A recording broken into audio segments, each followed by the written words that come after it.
There are also a number of other things to consider with Quantum Computing Incorporated and Huang. The first thing is that when you look at the investor deck, they've been awarded 4 grants from NASA. You can see the breakdown here on the right hand side of the research projects they've undertaken with grants from NASA. You can see right here it states QCI continues to support NASA's goal of lowering the cost of spaceborne missions and to obtain more precise data to better understand the effects of global warming. Well, this grant for solar background noise reduction, which you can see right here, addresses a key challenge. And so reducing solar noise interference, whether that's with satellites looking at the solar system and observing planets in the solar system or in the universe, or it could also be satellites observing planet Earth. And so for telescopes or satellites observing distant planets outside the solar system, this could help NASA in their search for signs of life. And with satellites observing planet Earth, these satellites collect crucial data that can help with weather forecasting, disaster response, and environmental research as well. By reducing noise interference, it helps scientists get access to cleaner data, and this clean data can help to anticipate potential floods, droughts, earthquakes, and even things like wildfires and deforestation as well. And so the other piece of research is this one here. It's QCI's Dirac-3 entropy quantum computing. Effectively, it's kind of like giving NASA a superpowered filter so that they can deduce information,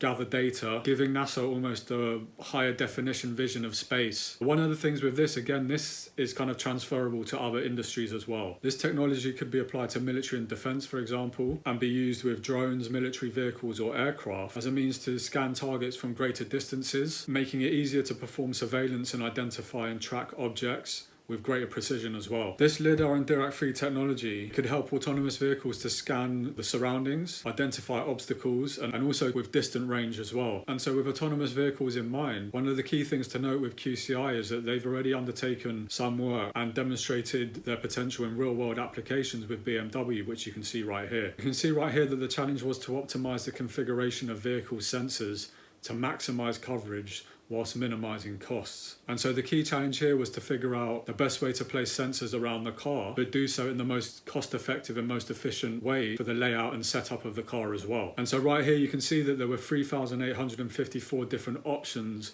or possibilities for positioning these sensors, and over 500 things that could limit what could be done. And so using QCI's technology called entropy quantum computing, which you can see here, they were able to solve this complex puzzle, finding the best arrangement of 15 sensors in just 6 minutes. Another thing to consider with QCI as well is that they claim to have first mover advantage with thin film lithium niobate, which is known as TFLN, which you can see right here. And so currently silicon is the standard used in most microchips and data processing. Apple use silicon chips in their iPhones, MacBooks, and iPads, and Nvidia manufactures silicon-based GPUs for gaming, AI, and computing. Effectively, what the proposal is, the business proposal if you like, from QCI is to deliver a far more faster, more efficient microchip to the market, which could potentially, I say potentially, be used like Nvidia, like Apple in the future. And it's important to know that they will be the only US facility capable of processing TFLN wafers. It means that QCI are in a very good position to capitalize on the growing demand for TFLN in the future, with the potential for significant revenue in its first year of operation. And so this kind of underlines a potential unique opportunity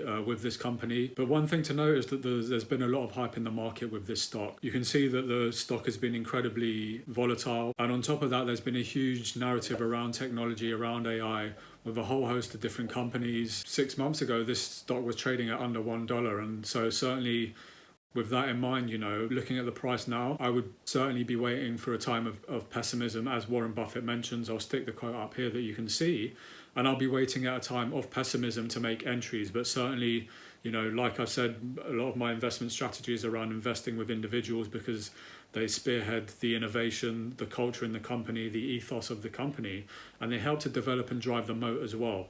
And certainly with Huang and all of the research that he's done, the patents he has registered, I have a lot of trust and faith in him as an individual, and he has high inside ownership.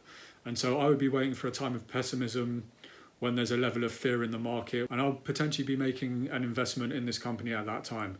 But naturally I'll keep you updated because the stock market is always changing.